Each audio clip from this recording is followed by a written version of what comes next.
And then right here, this has got to be one of the highest performance Audis ever. I love the crinkle red heads on it. It's got an Evia supercharger, which God knows how much power this thing makes. 600 horsepower. How much in torque? Still around 450 or so. That's more than enough. That's more than enough. Wow, look at the calipers on this thing. That's insane. Two-piece rotors. I mean, shoot, if you shed it another, what, 1,000 pounds, you'd be as light as that Lotus. Yeah, weight is a killer, isn't it? Yeah, but when you got the power, you can overcome that. I mean, I'm still glad it's a manual. I mean, most of the Audis have, most of the Audis have gone to the automatics and stuff like that. And I like the vintage of it. I always thought this was a super nice look.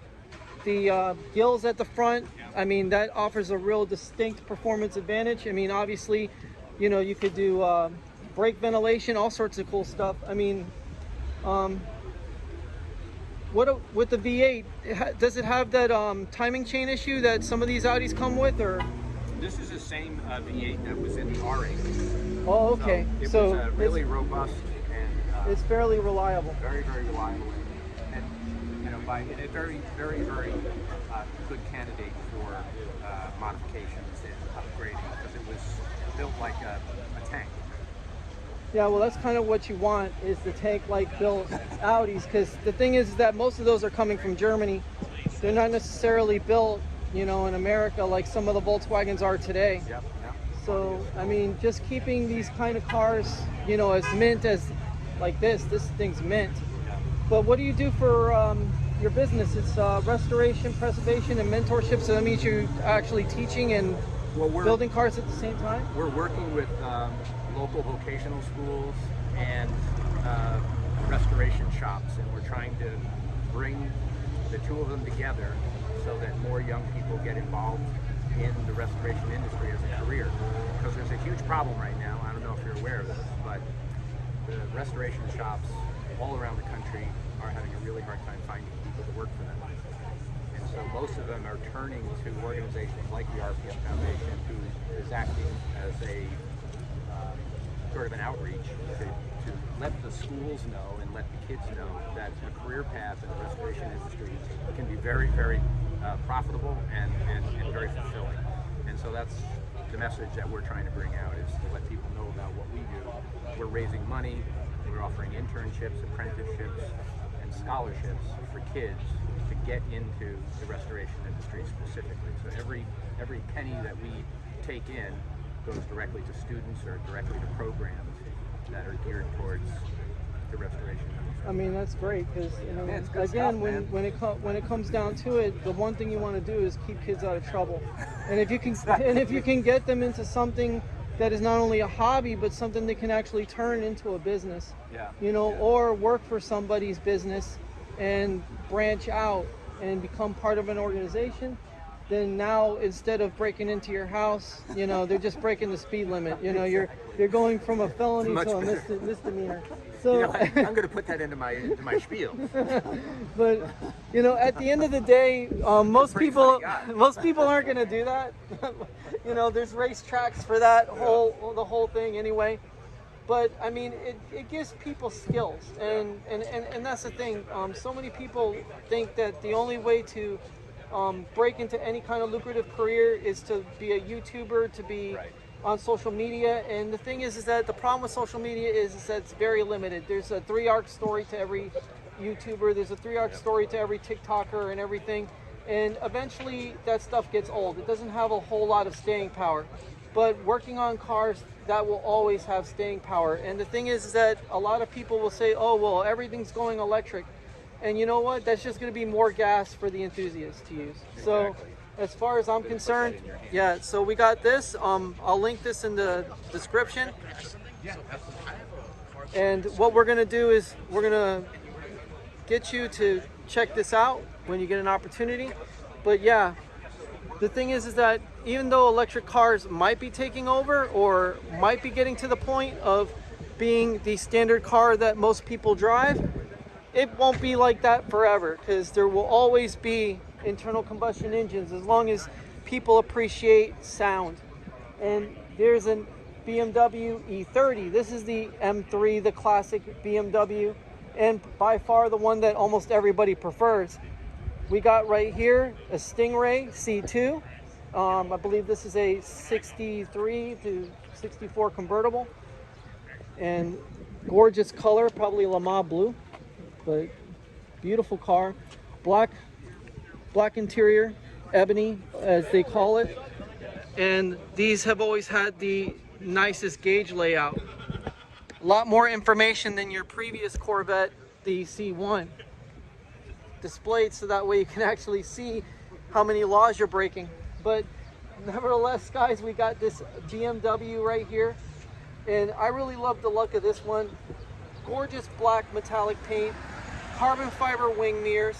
Obviously, these wing mirrors harken back to the M3 of old, the E36. And right here, the diamond cut wheels, polished.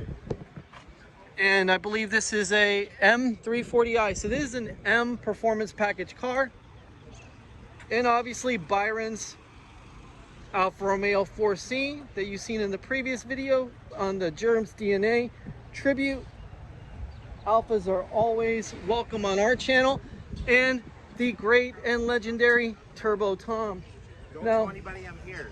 Be very quiet. Now, Turbo Tom, what me and him are going to do is we're going to cut out of this show early today. We're going to do a quick run around, you know, get a lot of these cars on film. And then what we're going to do is we're going to do a quick run down to the beach like we always do with Merrill and Minty Green, because both these cars are sporting pretty much the same wheels and the same look to some degree. And we really wanted to go down the actual strip with these cars as opposed to the Abarths, because the 500s really don't get a whole lot of play, unfortunately, and they really deserve it because they're just as much fun as an Abarth going slow. So we've got plenty of things planned for this weekend. Obviously, Memorial Day's tomorrow, so I'm going to be doing some work on Mouseball. I'll be working. Jim will be working as always, but regardless, we got plans for that Capadonna picnic. I can't wait to do it. And we're just going to go ahead and we're going to run around and check out the rest of the cars. But it's kind of a quiet day today at Fuel Fed Fort Lauderdale. I mean, usually this place is packed to the nines, but again, the heat and obviously sometimes the Memorial Day weekend. I'm going to go check the grill. Yeah, no problem. But sometimes the heat and the Memorial Day weekend can kind of put a downer on some meetups. But I would say this is pretty successful when you consider the kind of cars that are out here. Like again, this show is known for its BMWs, and they have some of the most unusual and beautiful BMWs out here, like this 2000. This is an Alpina version with the jet rag transmission. I mean, Alpinas are so cool because they're really bespoke BMWs.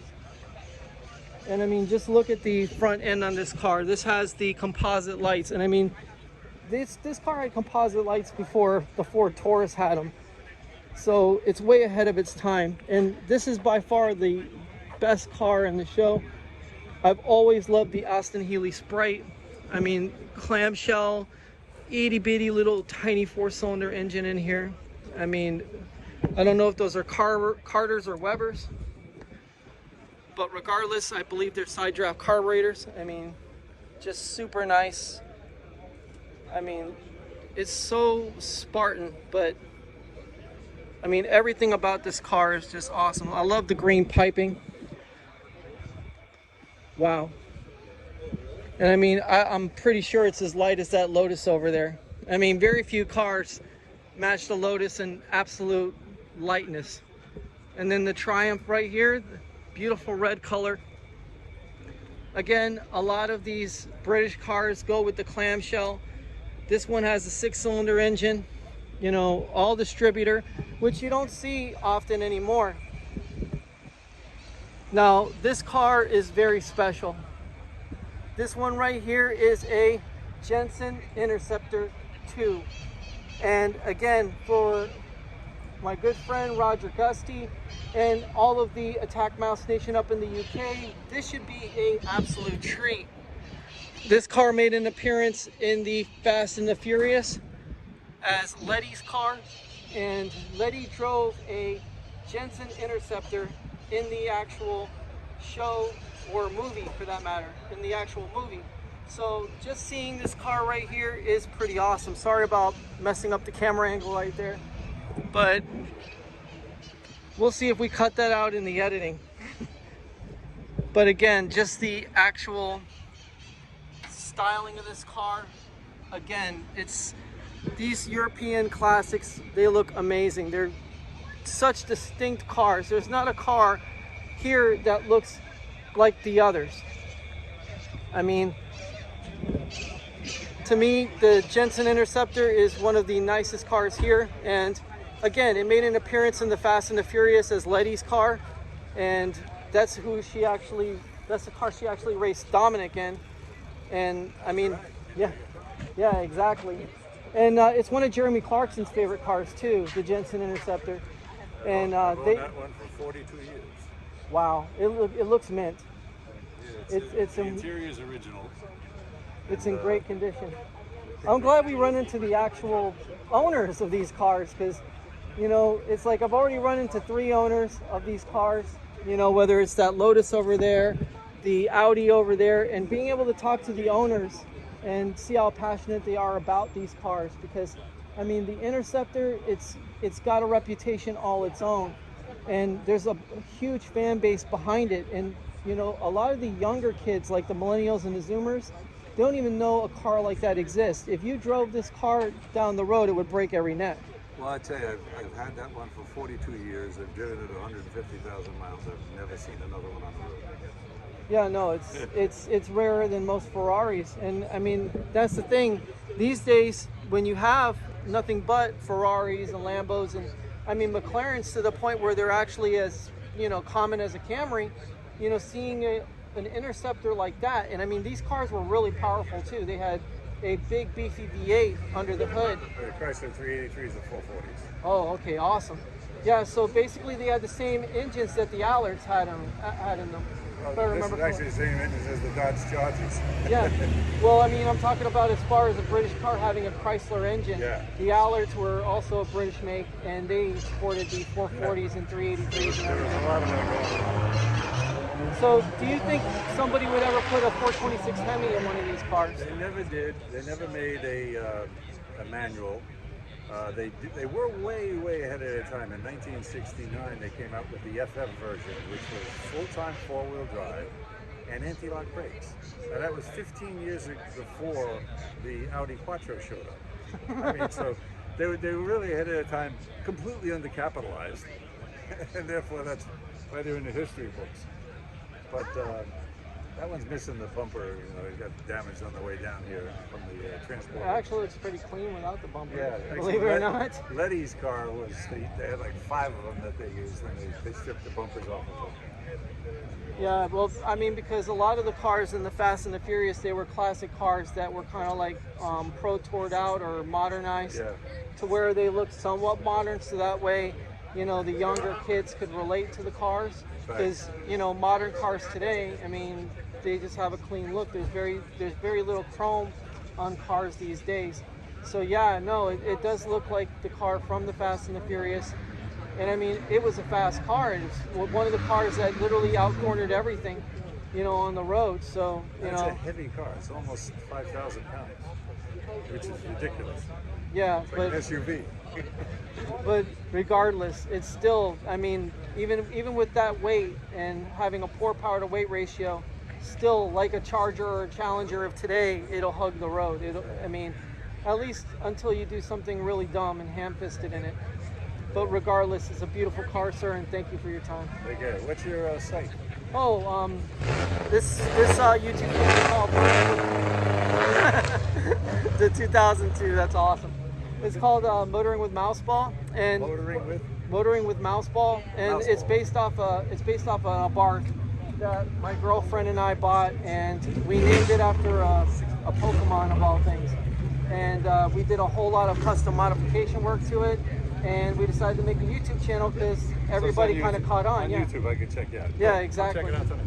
Yeah, so we just basically go to multiple car shows. We do rallies with the Fiat Club of America, and I also have a Corvette. So I'm getting back to work on that and turning that into basically what that Lotus is, you know, just full track, you know, a full track weapon. Full track of Northern Neighbors type. Well, it's already got a pretty decently loud exhaust. I mean, Corsa, full catback, two-piece brakes. What year is it? It's a 2008 with the LSXR in it that me and my father put in. But the reason why I'm drawn to these shows particularly is not just the owners like you, but we also restore a lot of old American iron. And the one British car we have in our shop right now is a Lotus Europa S2. Nice. Yeah, so it's actually yellow, and we nicknamed it Froggo because it looks like a little frog, but it's got a big valve in it, so it's a pretty neat car. But yeah, no, I've always loved European cars. I always thought the British were always ahead of their time, regardless of whether it was Colin Chapman making them light or the Interceptor being heavy. Regardless, at the end of the day, you know. This was designed by Vignali, so it's Italian. Yeah, so what they say about this thing, it's English craftsmanship, American muscle, wearing an Italian dress. So basically, it's the Ronda Rousey of British cars. It's beautiful. It'll kick your ass. Thank you. And the site again is what? It's motoring with Mouseball. Motoring with mouse. Yeah, and I mean, once you put Mouseball into the Google search or YouTube, you'll be able to find it. Cool. But dude, thank you so much. All right, mate. Appreciate it. Have a great day. So here we have a Triumph TR6 British Racing Green. You got a Wolfsburg Edition Volkswagen. Now, VW bugs are pretty standard, but I love the flannel interior. And this one has the pass-throughs for the actual seat belts. So that's really, really sweet. Modern radio and a Alcantara steering wheel. That is cool. And I love the Carson top. It's like a sunroof of sorts, but with an actual canvas top. That's super cool.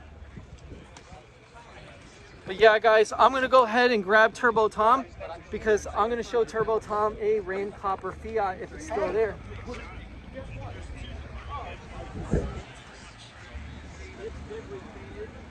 There's a Fiat down there. So I've got 3 on each panel. Okay. That need to come up. And if I want to get to the radiator, I actually would take the entire front. As far as I can tell, he was the second owner, I think. Beautiful. But it needs some, you know, I'm going to have to get some work done on it like this. Yeah. I've had the front resprayed probably about 15 years ago. It needs it again. Got a little road chip. I don't want to make a concourse car because I drive it. Yeah. We go on trips in and stuff, you know, I mean. You can't ever keep a car concourse unless you trailer queen it or put it in what a hermetically sealed bubble. All you're doing is saving it for the next person after you pass away. It's kind of like having a beautiful girlfriend and not doing anything with her. You're just saving her for the next guy. Just enjoy it. Enjoy it and drive it. But there's a Rame Copper Fiat right down there at the end. It's a little bit of a walk, but dude, I wanted you to see it because it's a sport. Why is he? I have no idea, but I saw it pull up. I'm hoping it's still there. I love this X19 with the magnesium wheels. That's cool. And it's got the 1970s brown color. Yeah, there it is. It's still there.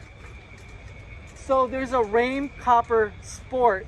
And the thing is that you're not likely to see Rame Copper Fiats at all. And this one's actually sporting these steel wheels. So this is pretty hilarious. I had to grab Turbo Tom and bring him over to see it. Now obviously it's a little on the dirty side, but the best part is that this color is very unusual for this particular kind of car. He's actually got one of the hubcaps left. Oh, it's a manual too. How cool is that? Wow. I wish I would have found the owner. Is this yours? Yep. Oh shit, dude. Why you park Dude, with us? yeah. Well, because I didn't know what the rules were. There are no, this is, I'm like, dude, the rules are if you have a Fiat, park with us. Yeah. Do you want to put some sport rims on this? I've got a spare set of sport rims in my salvage ship when I go to the junkyard. It's possible. It's one of those things where I used to buy replacements that pop off and I just gave up. No, I've got Well, the no, sport these rims. are alloy rims. These are Yeah, alloy well, rims. yeah, exactly. So the thing is, they'll never pop off. Yeah, Unless you exactly. hit something really hard. Yeah, in that case. Let me get your contact Yeah. information. Are you up in the Lauderdale area? Hollywood. Oh, okay. I was gonna say, if people are got some really odd old Fiat stuff. Have you seen ours? The X19? No. No, we got ones like yours. Ah, okay. I was gonna say, if people are into really old, odd Fiat stuff. Oh. Oh, wow. So you're going to fit right in. You actually like Yeah. these cars. Yeah. See, look, he's got 124 Yeah. guides and everything. Oh, that's cool. And ice skates. So he either likes ice skating or he's an axe murderer. Actually, the ice skates are probably to be donated because I haven't been on them in years. You want to get in? Dude, I bet you he was the guy at the ice skating rink that always skated backwards and like was better than everybody else. I was terrible. Terrible. I just did it to try to farm Russian books. Oh, there you go. Works every time.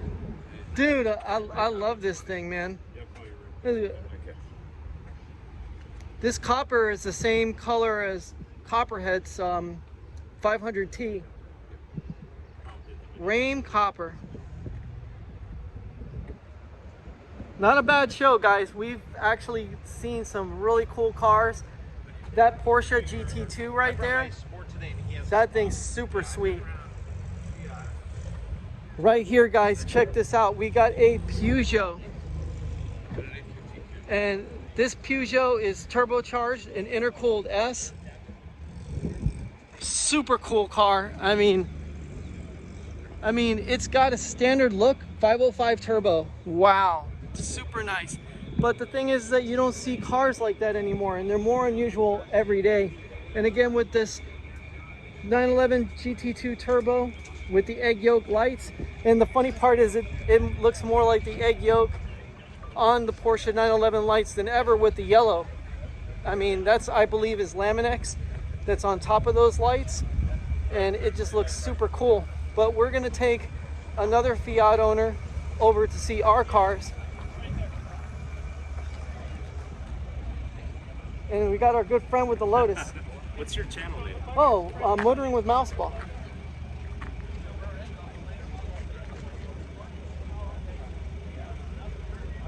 Yeah, it's so bright outside. I hope I got good camera angles for your Lotus. Yeah, well, I didn't have my coffee this morning, so sorry if I No, you're fine, dude. misstated anything. No, you didn't. And Motoring with... yeah, Motoring with Mouseball. Got it.